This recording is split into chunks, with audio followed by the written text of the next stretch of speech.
तो प्राइवेट नौकरी करने वालों पर बड़ी खबर सामने आ रही है। 25,000 रुपए तक की सैलरी वालों को फायदा होने जा रहा है, क्योंकि पीएफ नियमों में सरकार बड़ा बदलाव करने जा रही है। सरकार ने कुछ देर पहले ही इसकी सीमा बढ़ाने को मंजूरी दे दी है।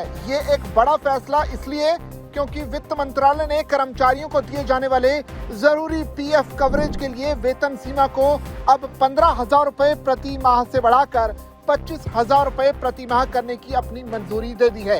ये जानकारी मनी कंट्रोल ने अपनी एक रिपोर्ट में दी है। बता दें कि इस सीमा पर 10 सालों से ज्यादा समय से कोई बदलाव नहीं हुआ था।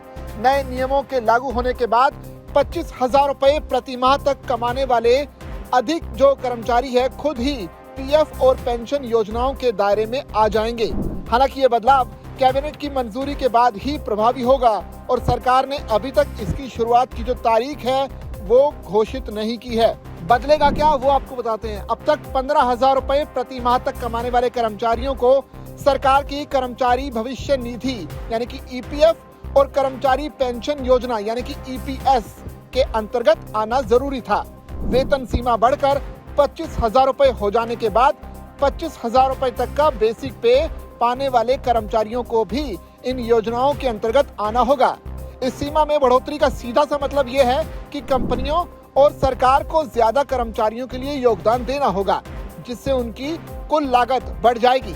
मनी कंट्रोल के मुताबिक एक अधिकारी ने बताया कि सरकार ने पहले ईपीएफ की वेतन सीमा को 15,000 रुपए से बढ़ाकर 30,000 रुपए प्रति माह करने पर विचार किया था। हालांकि प्रस्ताव की समीक्षा के बाद वित्त मंत्रालय ने इसके बजाय 25,000 रुपए प्रति माह की नई सीमा को मंजूरी दे दी। अब ये प्रस्ताव अंतिम मंजूरी के लिए कैबिनेट को भेजा जाएगा, जिसके बाद ये जो नया नियम है वो लागू हो सकता है।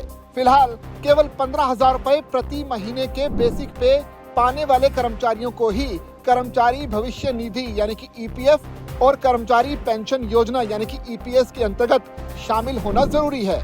15,000 रुपए से ज्यादा वेतन पाने वाले कर्मचारी इन योजनाओं में शामिल ना होने का विकल्प चुन सकते हैं और नियोक्ताओं यानी कि जो नौकरी देने वाली कंपनियां हैं उनके लिए भी नामांकित करना कानूनी रूप से जरूरी नहीं है।